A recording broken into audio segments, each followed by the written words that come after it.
Дишко скрин се, дяда. Къде са градскана? Гъбки, къде има гъбки? Видя ли? Къде са гъбките? Кажа на дядо.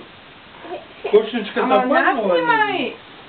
Паднала на земята. Виждаш ли тук сега? И мама козичка какво прави? Храни малко от козленца. Пък той знаеш къде се скрил? Дигни, Алинчо, главичката, бабаня. Дигни главинката.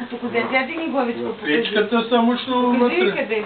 В печката ли се скрило малкото козенце? О, браво! И Кумчо Вълчо изял всички други козленца. Останало само най-маничкото, дето се скрило в пеща. И после дошъл Кумчо Вълчо. Там се скрил вътре, дяда. Там се скрил в това. Виждаш ли къде има едно прозорче? И там се скрил вътре и не можел да го изеде Кумчо Вълчо. Няма го там, там го няма. Той се е скрил козленцето. Хареса ли, че взема Коледа подаръка? Когато Да, дошла колко си хареса? мама козичка, Много! и излезна от И 2, козленцето. и 3.